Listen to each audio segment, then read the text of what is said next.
It's hoped a scheme which brings victims of crime together with offenders will be rolled out through prisons across the state. The Sycamore Tree project, run by the Prison Fellowship, aims to reduce recidivism, but also help victims to heal. Kieran McKechnie reports. It's a rare sight, prisoners and victims working together. The great thing about the course, it lets you heal. It gives you the power to heal because you're asking for forgiveness. The course is the Sycamore Tree project, run here at the high security prison at Gatton in southern Queensland. Over 8 weeks, offenders meet victims to talk about the effects of their crimes. Which has a greater impact on us as offenders, because then it brings out these raw feelings and a hurt. You see the hurt in people. The prisoner gets change, the victim gets healing. The state's not paying $120,000 a year to keep someone in a prison. This man is serving an 11-year sentence. He's confident when he leaves here in 5 years, it'll be for the last time. With the support network that I've obtained in here through the Sycamore Tree and building the bridges with family and stuff, that there won't be no reoffending. Fran Dempsey's husband was murdered 37 years ago. She says for victims too, the project offers a way to move forward. I really did think that I was coming here to offer help. But I don't. Hopefully I have offered some help or given some help to people, but I think I've received more. Currently, this is the only prison that facilitates the Sycamore Tree project, but the Prison Fellowship is in talks with the Queensland Government about rolling the scheme out to prisons across the state. Hi, I'm Martin from the Sycamore Tree project. I've had the amazing experience of sitting down with groups of crime victims and inmates in some of our local prisons. And would you believe it, it's the inmates who are more nervous. We had a guy that came in once, a big muscly guy with the tats. He was highly respected and feared in the prison, but in the Sycamore Tree project on that first day, he said for the first time in his life, he was scared just sitting down with our group of crime victims. He was scared because this was the first time he had ever thought about his own victims who had to pick up the pieces after his crime. When we sat down that first day, it really hit him. The prison bosses keep saying that it's our program that gets through to them. And we do this by looking at the gospel principles of confession, repentance, forgiveness and reconciliation. And then we say, okay, how does this apply in real life after the impact of crime? When you've committed an armed robbery or lost a loved one in a murder? Do these teachings of Jesus still work in the aftermath of devastating situations? And we found out that yes, they do. These natural enemies start to realise that they have a lot in common. Most criminals have been victims of crime through violence and abuse in the home as children. So there's a point of connection and empathy. And crime victims tell their stories and see the impact of their stories in the faces of these tough criminals. We see tears of regret. The tough guy attitude starts to break down. And after 7 weeks of this, we bring in officials from the community into the prison to see the results. We've had judges, psychologists, criminologists, prison officials, members of parliament, and they've all said the same thing. We've never seen anything like this. And I've seen these people in tears. In the next segment, you'll see some reflections from crime survivors who have been through the Sycamore Tree project.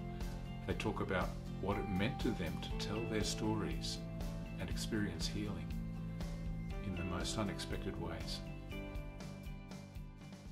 My story starts where my dad took my mum's life when I was about 13. And how that happened was we went out for a picnic the day before. I woke up the next morning to my brother shaking me saying, "Pete, you got to get out of bed. Dad's just gone out of the house, Mum's dead, we've got to get out."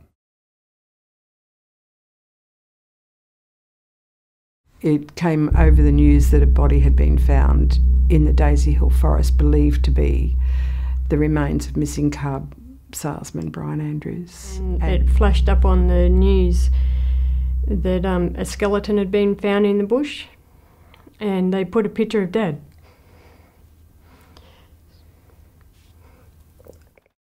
We just screamed. I just remember my brother, who was 7 at the time, he ran up the hallway, he ran into his room, he grabbed this plane model that he'd built with Dad, and he just smashed it.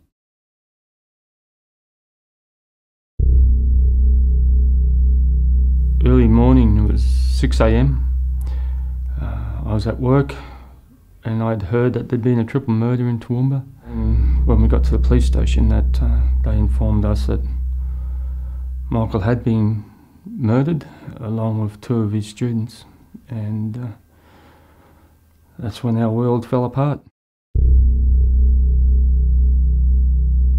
I was working in a bank at the time, and a man came in and held a gun to my head and threatened my life and demanded money.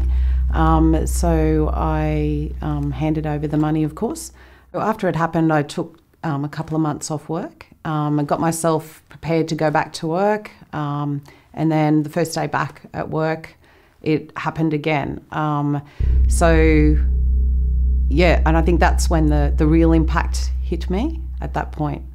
And 2 boys went across the road and stole a bottle of rum, drank the rum, and then killed Tyson, one of Michael's students.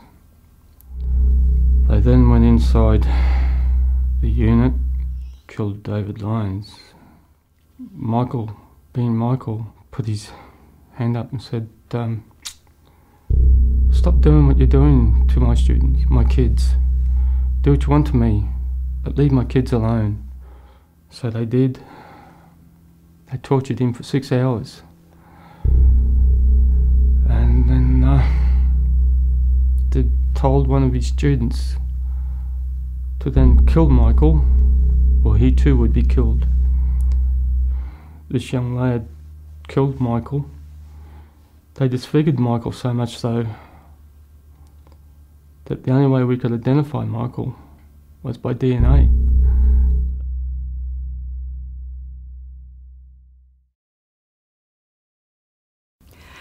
I didn't quite know what to expect, and I went into the Sycamore program with a lot of trepidation. I was very hesitant about being involved in the program. So at first, it was a bit scary going in there. And for someone who's never been in prison or seen inside of a prison, it was very confronting and scary. To face the offenders in prison, I found was really enlightening. They weren't horrible people. They were young men who had had terrible childhoods. I was the first one to share my story when we went in, when the course, and the thing that I wanted to impart to the fellas in there was these arms have gone around the man in love and forgiveness that put his hands around my mother's throat and took a life. Before telling my story, I didn't think it was any big thing, but on reflection and that night after sharing my story, that was when it dawned on me, that is the absolute first time anyone's given me the time to hear me, and I've actually shared that part of myself. It was an amazing feeling and a sense of relief, that feeling heard, validated, hearing people from inside the prison actually ponder that and reflect on that and actually respond to how I was feeling. Inmates quite often give us a nice gift or cards or a nice poem, and I actually carry around a poem with me that one of the prisoners wrote because it's just so beautiful. If we can just save one person from just reoffending, just one, it's worth it.